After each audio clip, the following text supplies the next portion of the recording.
Rádio Rio de Janeiro, a emissora da Fraternidade, passa a apresentar Luz na Penumbra, programa que leva ao seu coração a mensagem da doutrina espírita.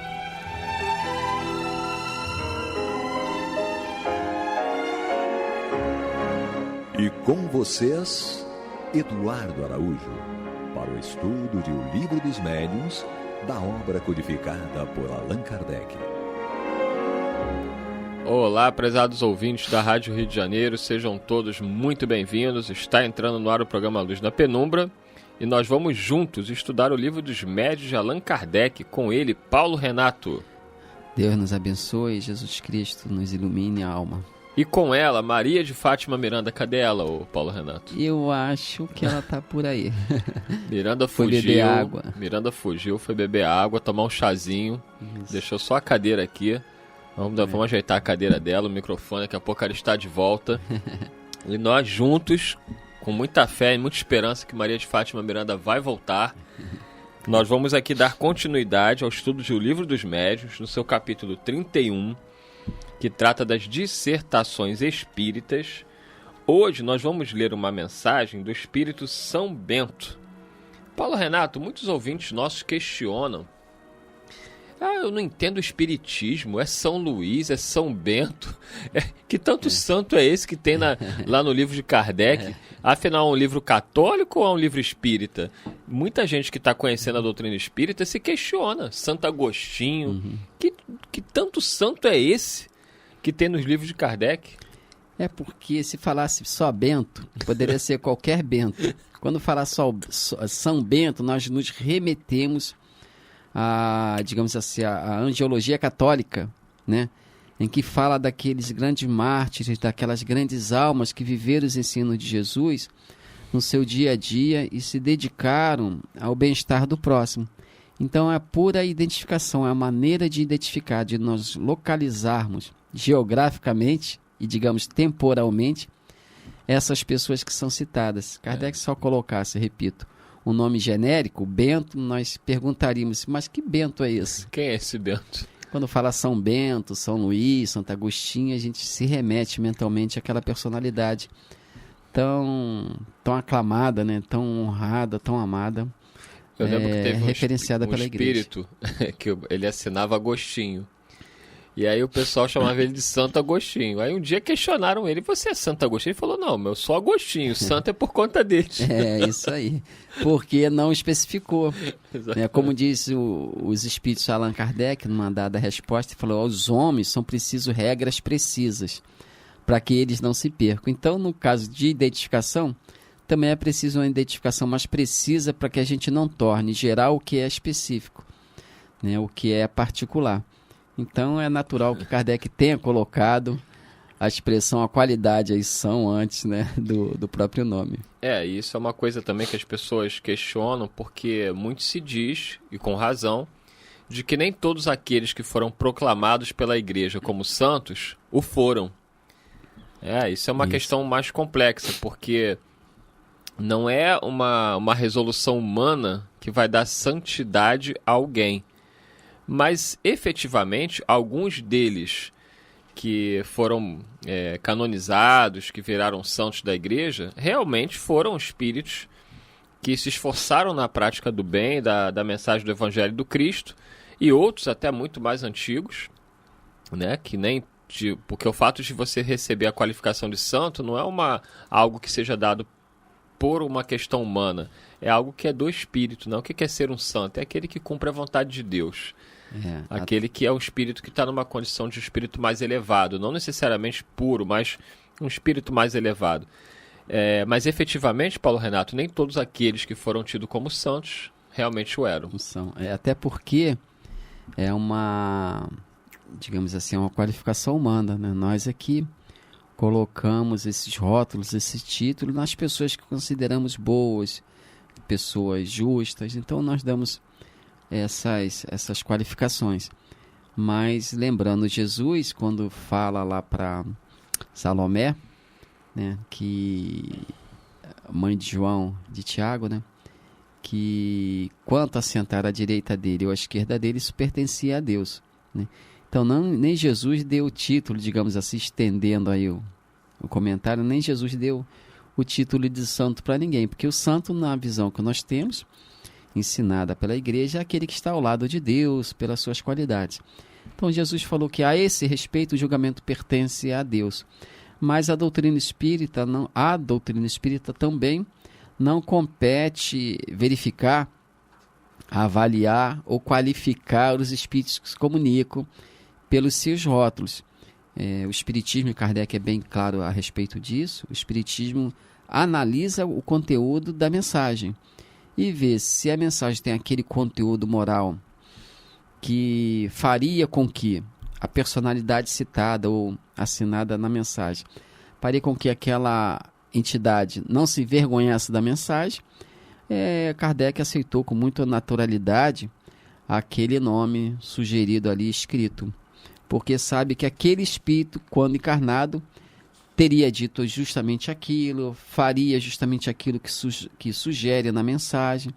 Então não é uma ou duas mensagens que fizeram com que Kardec aceitasse aquele nome, com esse título de São, né? São várias mensagens que Kardec avaliou, o seu conteúdo, por diversos médios, em lugares diferentes. O conteúdo era de alta moral, seguida de alto conhecimento intelectual, e Kardec então resolveu aceitar aquela mensagem como sendo daquela personalidade ali assinada. Então, repito, Kardec não botou esse título aqui por colocar, e nem porque foi só uma mensagem. Tem todo um histórico aí de estudo sobre a mensagem e acompanhamento sobre as mensagens daquele espírito e do seu conteúdo, né? E o nome São aí, a expressão São antes, é realmente para identificar aquela personalidade dentro da história, dentro da sociedade. Mais à frente nós vamos ver as mensagens apócrifas, que justamente muitas eram assinadas com nomes de espíritos altamente respeitáveis, mas Kardec verificava, analisando o conteúdo da mensagem, que não poderia se tratar da personalidade que se identifica, já que o conteúdo não tinha nada a ver com o espírito que nós conhecemos sobre aquele nome. Eu fico imaginando, né, como é que não foi para Allan Kardec tomar essa decisão à época de publicar com determinados nomes, como de São Bento, São Luís, Santo Agostinho, sobretudo São Luís e Santo Agostinho, que assinam diversas mensagens, orientações. Como é que isso não caiu como uma bomba na própria igreja católica daquele momento, né, que não era a mesma igreja católica que nós temos hoje, muito mais aberta. Temos aí o Papa Francisco como alguém que tem uma visão mais moderna, que tenta aliviar algumas questões que a igreja antes não permitia. Mas naquele momento que Kardec estava vindo com a doutrina, as perseguições eram fortes. Tivemos lá o Auto de Fé de Barcelona, que obras espíritas foram queimadas em praça pública. Não deve ter sido fácil, Paulo Renato, a decisão de Kardec, né, e juntamente com os espíritos, de colocar os espíritos que estavam ali assinando aquelas mensagens como espíritos que foram altamente importantes dentro da Igreja Católica. Com certeza. E pagou o seu preço, né? Ele colocou isso em próprias obras póstumas, porque o Espírito de Verdade, assinado como Verdade, já havia dito isso a ele, que ele encontraria de sabores, muitas das verdades dele seriam distorcidas, encontraria a própria desilusão, digamos assim, entre os seus. E depois Kardec, anos depois, coloca isso, escreve isso, confirmando o que o Espírito de Verdade havia dito para ele. E fala assim: os meus melhores ensinos foram deturpados, distorcidos por aqueles mesmos a quem prestei favores e tal. Então ele vem todo num discurso explicando e justificando aquela afirmação dos benfeitores espirituais. Então os espíritos haviam prevenido Kardec do que ele encontraria à frente da sua missão. Como diz ainda o Espírito de Verdade, falou para ele: não basta que publiques um livro e fique na sua tranquilidade. Então o missionário de qualquer em qualquer ramo que ele atue, ele, claro que a missão dele é projetar luz sobre valores estabelecidos. E muitas vezes essa luz que clareia aqueles valores desperta a comunidade, as pessoas, sobre aquilo que ela sustenta como verdade, fazendo com que a pessoa avalie que o valor que norteia a vida dela pode ter servido até aquele momento, mas é preciso que se tome valores novos, rumos novos a partir daquele momento em que ela foi esclarecida. Essa foi a missão de Paulo de Tarso. Nas passagens dele, nas fundações das igrejas, ele sempre falava, ele sempre citava o Antigo Testamento, citava os grandes profetas e fazia a questão de pontuar isso, mostrando que até aquele momento os profetas, né, os juízes contidos, cuja mensagem estava contida no Antigo Testamento, nas leis mosaicas, por exemplo, que até aquele momento serviu, mas Jesus veio estabelecer um novo rumo, um novo roteiro para a humanidade. Então, enquanto ele falava do Antigo Testamento, todos o aplaudiam. Mas quando houve uma sugestão de Paulo, com a mensagem de Jesus, dizendo que o povo de sua época deveria, a partir daquele momento, ter um comportamento diferente de acordo com os ensinos do Cristo, claro que houve uma rejeição à altura do interesse a defender. Então, Kardec, o Espírito Verdade havia alertado Kardec sobre isso, né? Não criou ilusões sobre os problemas que surgiriam. Então, de alguma forma, Kardec os absorveu bem, né? Mas sempre perturba mais os conflitos internos, né? Os conflitos externos, embora abalem, mas não têm força para paralisar uma marcha de progresso, né? Então, claro que os problemas internos na Sociedade de Paris, as críticas injustas que Kardec recebia, claro que isso abalou muito o seu emocional, por consequência afetou a sua saúde, mas, repito, o Espírito Verdade já havia avisado a ele das dificuldades que ele traria. Então, Kardec precisava, digamos assim, do apoio daqueles espíritos que assinaram Santo Agostinho, São Luís, mostrando que a doutrina espírita não é uma doutrina sectária. Ela não surge a partir da cabeça de um homem. São fenômenos naturais que a permissão de Deus foi concedida com a permissão de Deus, e que todos os espíritos, filhos de Deus, que envergaram ou que vestiram na encarnação que deixaram, que investiram, que se revestiram, digamos assim, de responsabilidade, seja no campo da igreja, na condução religiosa, seja no campo da ciência, nas pesquisas que alavancaria, né, que impulsionaria o progresso da humanidade. Quer dizer, seja onde fosse que estivesse o Filho de Deus, digamos assim, vestido com a indumentária que fosse, da ciência, da religião, das artes, eles continuavam como filhos de Deus, desencarnaram com as suas qualidades, e para serem identificados, Kardec permitiu que eles assinassem como santo, né?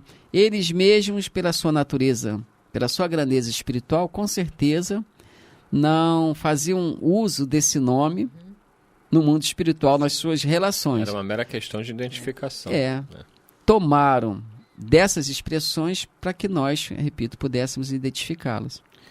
E eis que um fenômeno espiritual, né, um fenômeno de mediúnico incrível acaba de acontecer aqui com a materialização de Maria de Fátima Miranda. Não é a gênero. Seja bem-vinda, Maria de Fátima Miranda. Que Jesus nos conduza. É isso aí. Você está ouvindo o programa Luz na Penumbra, com estudos do Livro dos Médiuns, no seu capítulo 31, na segunda parte, capítulo 31, Dissertações Espíritas, agora já com a presença ilustre de Maria de Fátima Miranda, do Paulo Renato. E nós vamos dar início, então, à mensagem do São Bento, porque nós conversávamos aqui, Miranda, por que é santo? Por que esses espíritos assinavam como São Bento, Santo Agostinho, São Luís, São Benedito? Os São Benedito, os conflitos que isso gerou com a Igreja Católica, né, como se Kardec estivesse usurpando esses nomes usando de uma forma altamente condenatória para a igreja, né? Uma coisa absurda. Como é que você coloca nos seus livros profanos... Profanando, o nome de Santo Agostinho, o nome de São Luís. Eu imagino que aquilo deve ter sido algo extremamente difícil e complexo para Kardec. Então, conversávamos sobre parecido isso. com o que nós, judeus, lá atrás, fizemos com Jesus, a ponto de confundi-lo com Beelzebub. Um dos motivos alegados para a condenação da Joana d'Arc foi ela ter admitido a conversa dela com São Miguel, se eu não me engano. Isso. Né? Quer dizer, ela não, na visão de quem Chegaram a ser desrespeitosos com ela. na visão de quem a condenou, ela nunca poderia ter estado em comunicação com o espírito de alta envergadura, que seria São Miguel. Então, isso é natural do ser humano, né? Nós somos muito exclusivistas. O que é nosso não pode pertencer a outro. Se pertencer, fake news. Né? O santo que se comunica fora do meu ambiente particular, naturalmente não é um santo. Né? É alguém que se autodenomina santo, mas o meu não é, porque o meu só se comunica comigo. Então, é uma amostra, mesmo no campo religioso, é uma amostra digamos assim, da centralização dos interesses. Sim. E se tratando de São Bento, né, que tem uma biografia, tem uma história belíssima, deu testemunhos da espiritualidade, sabe? Algo muito incontestável. Vamos ver o que diz São Bento, então. Ele começa dizendo aqui na quinta mensagem desse capítulo 31, Dissertações Espíritas. Tá me mostrando aqui o Paulo Renato e São Benedito também, né? Tá cheio de santo aqui. Porque para mim aparece São Bento. É diferente? O meu livro aqui é São Bento, do Paulo Renato. Isso. O do Paulo Renato acho que é São Benedito, né? Isso. Quem é afinal Maria de Fátima Miranda? Você que entende dos santos. Bom, O teu livro tá o que aí? aqui tem São Bento. São Bento também, né? Depois a gente vê Essa é mais moderna. quem é o santo aqui. Esse é o Paulo mais Renato. atual, a edição mais atual. Se fosse Miranda, certamente não seria santa. Não, seria Então só não Miranda. haveria essa dúvida, essa complexidade aqui. Miranda é o desafio à santificação de qualquer ser. Se o espírito assinar Miranda e tacar um santo na frente, aí tu já sabe, Santa Miranda não vai dar certo. É outra Miranda, né? É outra. Então, São Bento, ele coloca aqui o seguinte, depois a gente vai investigar, Paulo Renato, por que mudou aí, por que era São Benedito. Edição da FEB. Serginho deve saber. Serginho, tu não sabe não, Serginho? Tem que saber. Mas vamos à mensagem, que é o que importa. Ele diz o seguinte... Só para acentuar, né? Quem tem no seu livro edição antiga, pode encontrar São Benedito. Nosso livro que é novo, do Paulo Renato, acho que foi a primeira edição ali. Eu acho que sim. Foi presente de Kardec. São Bento, que era Benedito, né, diz o seguinte: é bela e santa a vossa doutrina. Então ele já começa, né, como católico que ele foi, chegando ao plano espiritual, vendo toda essa tarefa que estava sendo trazida, né, pelos espíritos à Terra, em nome do Cristo, o Consolador. Ele diz, né, admira, dizendo que é bela e santa a vossa doutrina. O primeiro marco está plantado, e plantado solidamente. Agora só tendes que caminhar. A estrada que vos está aberta é grande e majestosa. Feliz daquele que chegar ao porto. Quanto mais prosélitos houver feito, tanto mais lhe será contado. Para isso, cumpre não abraçar friamente a doutrina. É preciso fazê-lo com ardor, e esse ardor será duplicado, porquanto Deus está convosco, sempre que fazeis o bem. Todos os que atrairdes serão outras tantas ovelhas que voltarão ao aprisco. Pobres ovelhas meio transviadas. Pobres ovelhas meio transviadas, hein? Até que ele foi bondoso.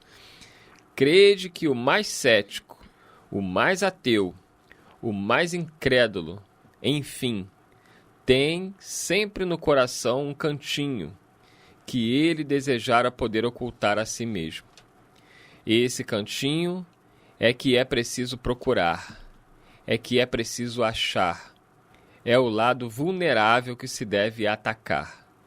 É uma brechazinha que Deus intencionalmente deixa aberta, para facilitar à sua criatura o meio de lhe voltar ao seio.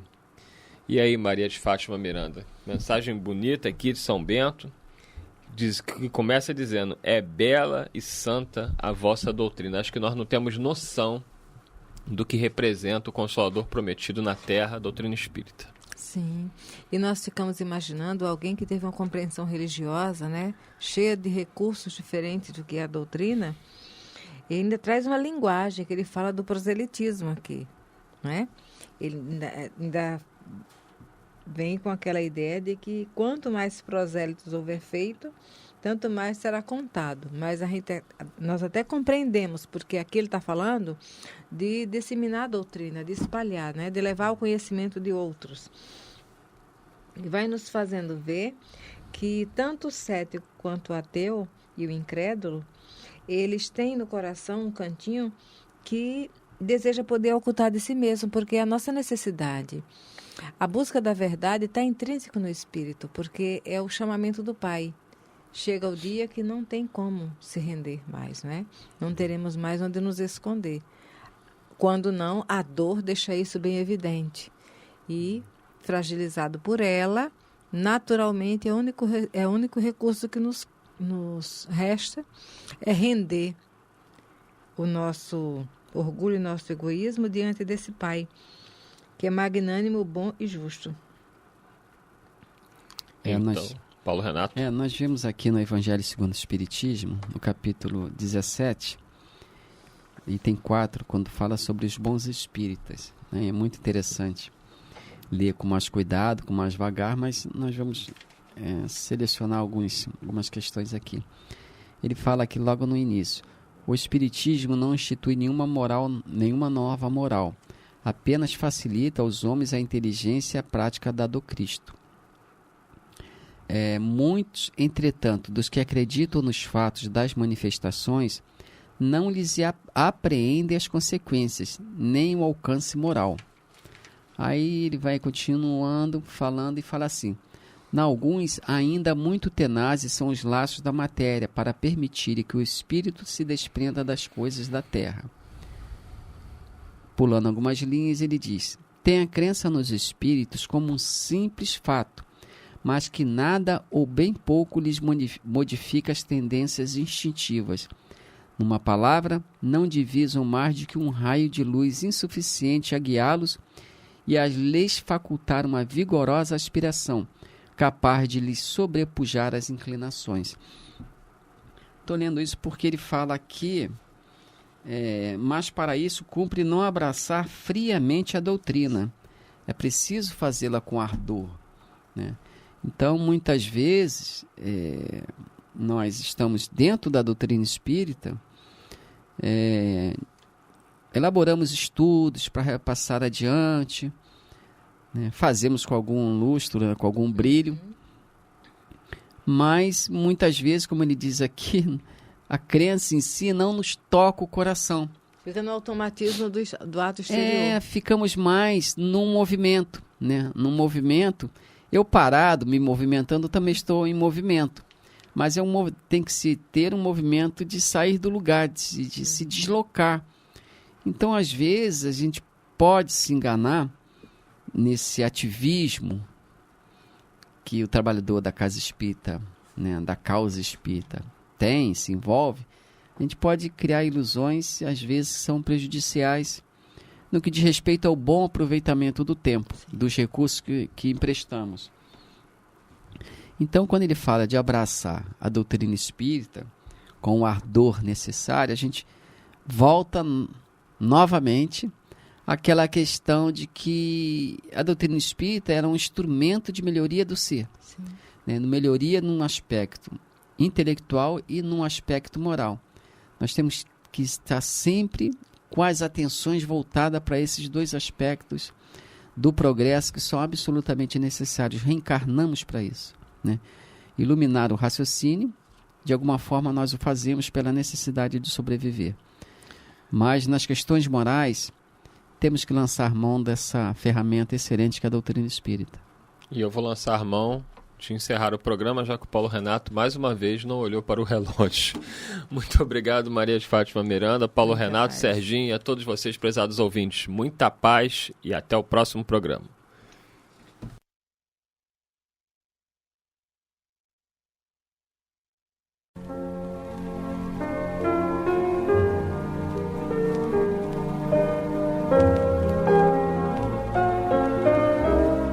A Rádio Rio de Janeiro está levando ao seu lar e ao seu coração a mensagem consoladora da doutrina espírita, através do programa Luz na Penumbra.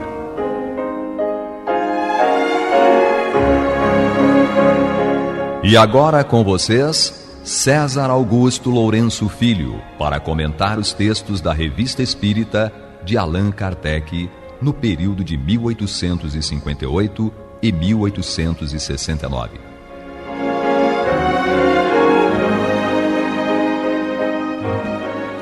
Amigos, estamos de volta para o nosso programa, o nosso estudo em conjunto. E, como sempre procuramos fazer para facilitar aos ouvintes que não assistiram ao programa anterior, nós vamos fazer um breve retrospecto do mesmo. Nele, nós iniciamos o estudo da matéria intitulada O Mal do Medo, constante do exemplar de outubro de 1858 da Revista Espírita. Kardec toma por tema notícia publicada em um jornal da época, segundo a qual um médico tem furtado sua garrafa de rum e espalha que se tratava de veneno. 3 dos espertos passam mal e pedem socorro urgente ao médico. Kardec, então, evoca o espírito São Luís e dialoga com ele a respeito.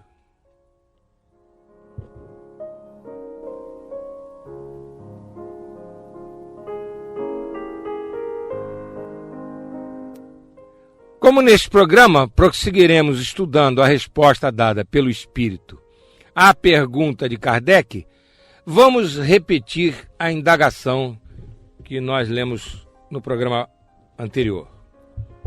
Então Kardec fala assim ao Espírito São Luís: poderia dar-nos uma explicação fisiológica desta transformação das propriedades de uma substância inofensiva?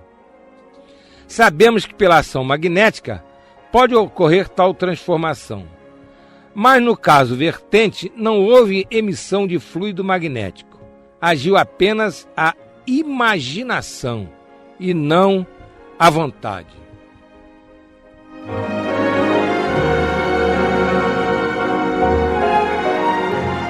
No programa anterior nós fizemos um comentário que vamos repetir agora.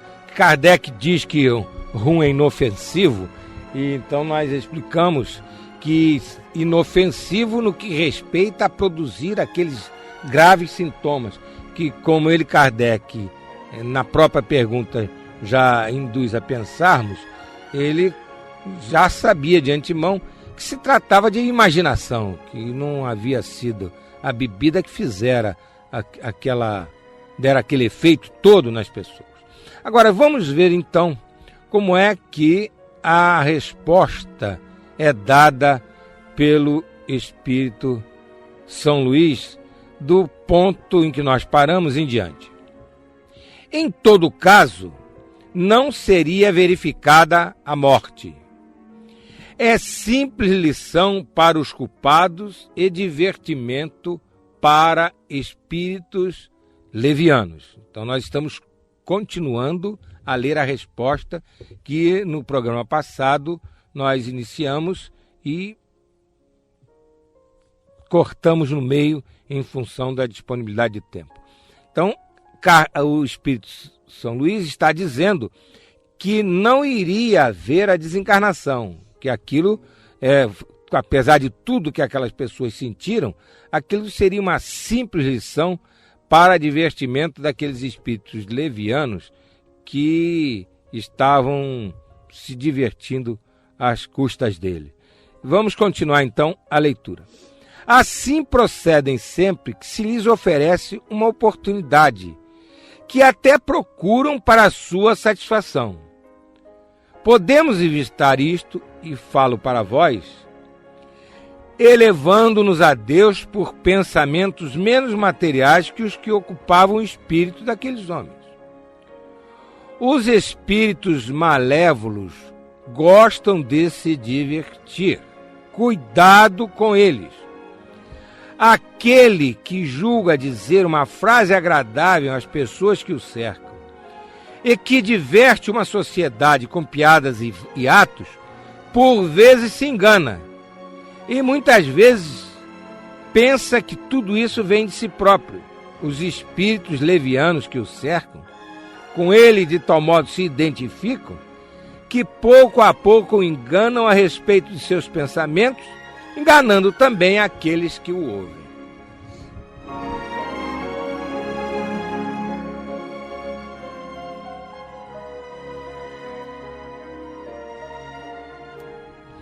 A resposta do Espírito São Luís nos permite vários comentários. Por exemplo, ele confirma e afirma que não haveria desencarnação daquelas pessoas pelo simples fato de terem furtado uma garrafa de vinho e bebido um pouco do vinho. Eles não iriam desencarnar por causa disso. O que eles sentiram foi realmente a questão da imaginação. Agora, o Espírito São Luís menciona que a coisa funcionou como uma lição. Uma lição. Eles tomaram uma lição, porque foram se apropriar do que não era deles, e então os espíritos se divertiram às custas deles, e eles ficaram então naquela situação de desespero, de chamar com urgência o médico. E isso nos remete até para aquele trecho do Evangelho de Jesus, que o escândalo há de vir, mas ai daquele por quem um escândalo vier. Então, do ponto de vista ético-moral, a gente se apropriar do que é dos outros não deixa de ser um escândalo. E esse escândalo veio, e as pessoas que o praticaram foram os cocheiros que furtaram o rum lá do médico. Eles foram devidamente punidos, entre aspas, tiveram efeito, dentro da lei de causa e efeito, tiveram a paga pelo mal que fizeram. Nessa resposta também, o Espírito São Luís fala que esses três cocheiros, eles ofereceram oportunidade aos espíritos levianos para atuarem sobre eles. Dentro de uma linguagem assim mais coloquial, uma coisa assim, até de certo modo comum no meio espírita, disse que a pessoa abriu as brechas do seu psiquismo, né, do seu campo magnético. Então, com isso, nessa falta de sintonia com o bem, a criatura se deixa levar por espíritos levianos.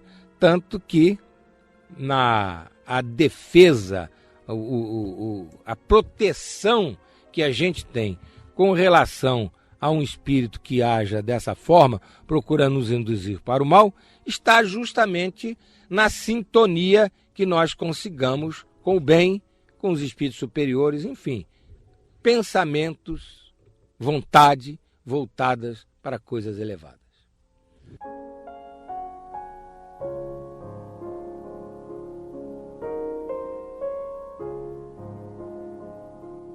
Continuemos a comentar a resposta do Espírito São Luís. Ele menciona que esses espíritos gostam de se divertir. Então nós temos sempre em volta de nós, é muito comum, temos em volta de nós espíritos zombeteiros, espíritos levianos, que gostam de se divertir às nossas custas. Às vezes eles estão encarnados, mas muitos são desencarnados. Existe muito espírito galhofeiro, muito espírito que gosta de se divertir, que estão nos ambientes comuns do mundo. E nós devemos ter cuidado com esses espíritos. O Espírito São Luís, ele recomenda expressamente, cuidado com eles. Por quê? Porque um espírito leviano chega assim com brincadeiras, faz com que a pessoa fique muito eufórica, engraçadinha, a pessoa se dá a piadinhas, etc. Daí a pouco ela pode estar envolvida em coisas mais sérias. E ele, o Espírito São Luís, fala do risco que correm essas pessoas cômicas, que gostam de se divertir e divertir os outros. Porque aí se tornam, às vezes, aquelas pessoas assim, o chamado bobo da corte, né? Então, um grupo de pessoas, aí chega essa que gosta vive de piadinhas, vive de brincadeiras, etc. Então as pessoas já dizem, ih, agora nós vamos nos divertir, olha quem está chegando aí.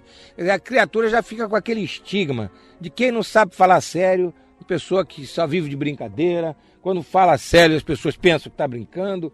Enfim, isso causa prejuízo até no relacionamento social que aquela pessoa tem com os seus amigos, no seu extrato psicossocial. Então é importante que a gente realmente esteja alegre, feliz, satisfeito, em boa paz com todo mundo. De vez em quando a gente pode realmente fazer brincadeiras, mas não vale a pena a gente ser cunhado como uma pessoa que fica brincando à toa. E há espíritos que se valem justamente dessa maneira de se aproximar de nós para conquistarmos uma confiança que se torna perigosa. Daí a pouco ele está nos dirigindo e a gente passa a ser uma pessoa até que inconveniente, faz brincadeiras em horários inadequados, em instantes inadequados, faz brincadeiras com pessoas que não estão dispostas a esse tipo de brincadeira. Enfim, temos que tomar cuidado mesmo com a ação desses espíritos levianos que nos levam a ter esse tipo de atitude que precisa ser muito cuidada. A gente tem que ser comedido nesse tipo de comportamento. Você está ouvindo pela Rádio Rio de Janeiro o programa Luz na Penumbra, com estudo da Revista Espírita, na apresentação de César Augusto Lourenço Filho.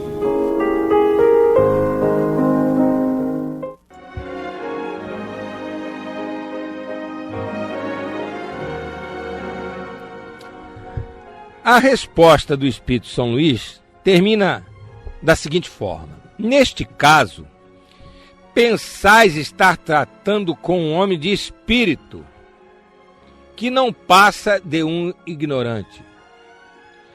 Descei em vós mesmos e julgai minhas palavras. Nem por isso são os espíritos superiores inimigos da alegria. Por vezes gostam de rir para se vos tornarem agradáveis, mas cada coisa tem o seu momento oportuno. Então vamos fazer algumas considerações também. São Luís alerta que muitas vezes o homem de espírito não passa de um ignorante. Quer dizer, a pessoa, pela facilidade de, por exemplo, fazer uma brincadeira assim que denota inteligência, acuidade de espírito, né? Como se costuma dizer, fulano, eu tenho um espírito aguçado, viu com que facilidade naquela circunstância ele bolou uma brincadeira, e na realidade pode acontecer de aquilo ter sido justamente uma influência de um espírito leviano, e aquela pessoa de si mesma não teria competência, digamos assim, habilidade para fazer aquilo. É o espírito leviano, então, que promove aquela brincadeira. Agora, uma coisa também muito importante que o Espírito São Luís fala nessa resposta é que espíritos superiores não são inimigos da alegria. Há pessoas que acham que para imporem uma autoridade moral precisam ser carrancudas, precisam ser, assim, ter aquela postura de quem está pronto para tomar uma atitude diante das coisas. A sobriedade, a compostura, isso são realmente virtudes. Mas a criatura ser inimiga do sorriso, isso é uma distorção. Então o espírito superior não é avesso à alegria, à satisfação, não é a tornar um diálogo assim mais descontraído, mais tranquilo, enfim, o fato de haver uma conotação alegre na mensagem de um espírito não significa que é um espírito leviano, de jeito nenhum.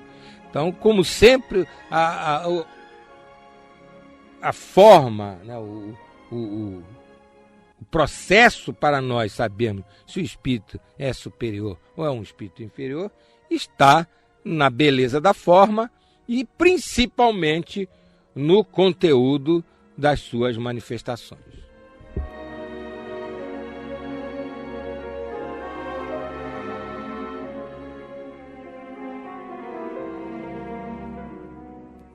Vamos ler então um trecho da nota com a qual Kardec encerra essa matéria, O Mal do Medo, da Revista Espírita de outubro de 1858. Sabemos que os espíritos agem fisicamente por meios físicos. Podem, pois, a fim de realizar certos desígnios, servir-se daqueles que eles mesmos provocam e que nós lhes fornecemos inadvertidamente. Então, esta nota de Kardec, ela nos dá essa informação que é importante, que os espíritos agem fisicamente nessas ocasiões. Ou seja, eles manipulam fluidos próprios deles, fluidos existentes na natureza, e agem sobre a pessoa que está sendo objeto da sua preocupação. Então, essa ação dos espíritos não é estritamente intelectual, ela é também uma ação física.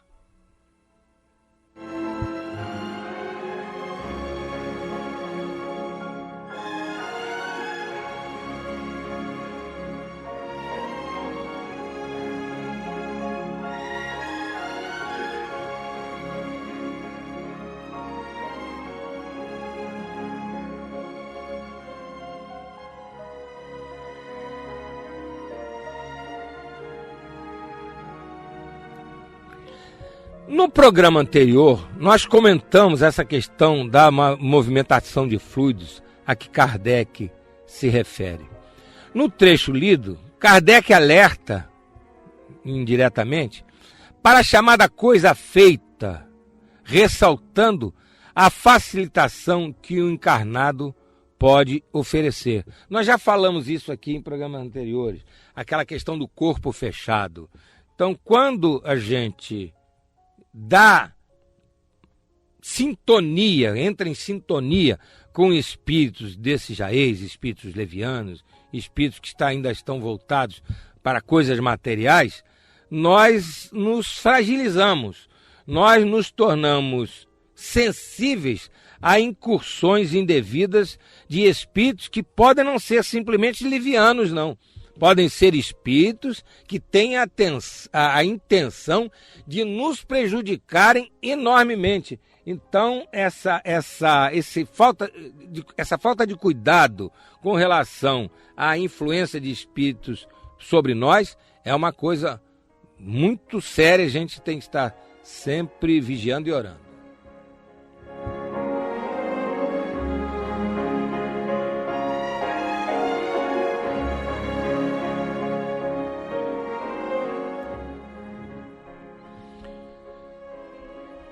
Na abertura do programa, sempre é mencionado que ele diz respeito à Revista Espírita de janeiro de 1858 a março de 1869. Nós vamos nos lembrar agora que este período é aquele no qual a Revista Espírita esteve sob responsabilidade de Kardec. É importante de vez em quando nós lembrarmos isso, porque de vez em quando a gente menciona que a revista foi colocada por Kardec como um repositório de todas aquelas pesquisas que ele fazia. Ele, através da revista, como nós estamos estudando, ele pegava assuntos que saíam na imprensa e tratava-os à luz da doutrina espírita.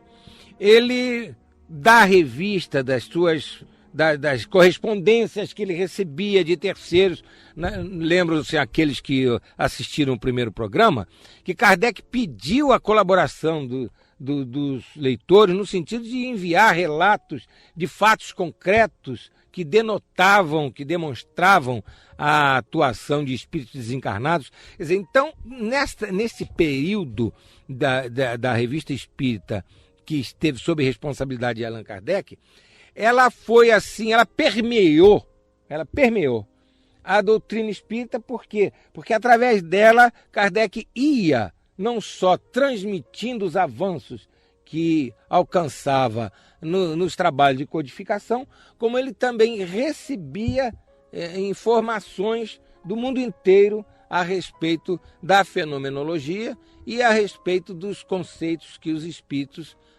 transmitiam a eles com vistas à codificação.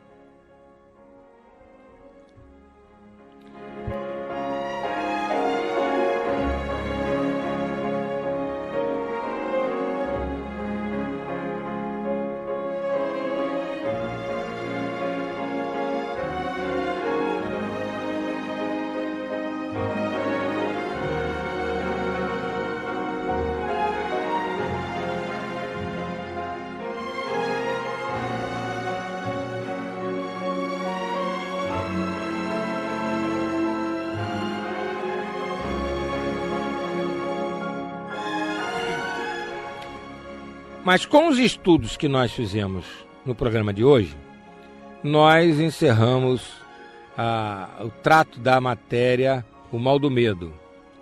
No próximo programa, nós iremos estudar um assunto que é fundamentalíssimo, que tem uma atualidade enorme. Esse assunto é a teoria do móvel de nossas ações. Teoria do móvel de nossas ações.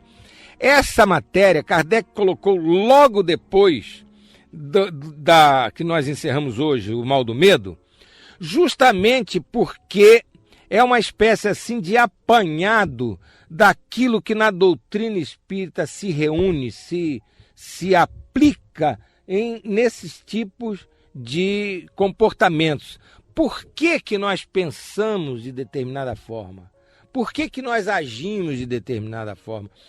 Qual é o mecanismo das ações humanas?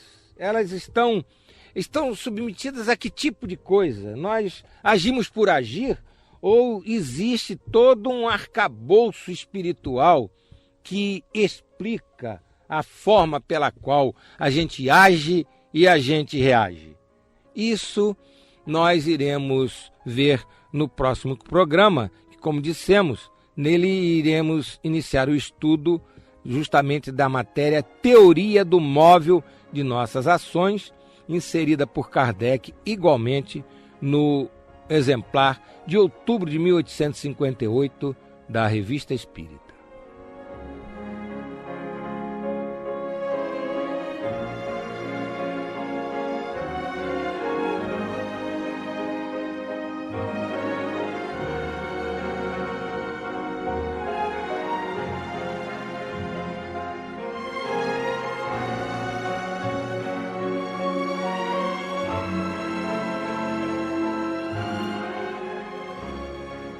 Ficamos por aqui então, queridos amigos, e na próxima semana nós retornamos e vamos lhes desejar muita saúde, muita paz, muita alegria nessa semana que temos pela frente.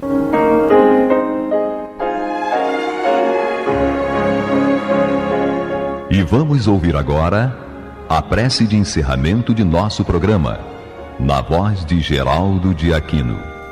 Jesus, dá-nos coragem para a luta, piedade para os insultos e misericórdia para as injustiças e ingratidões.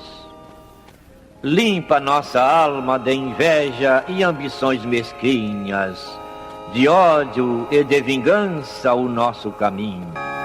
Que assim seja.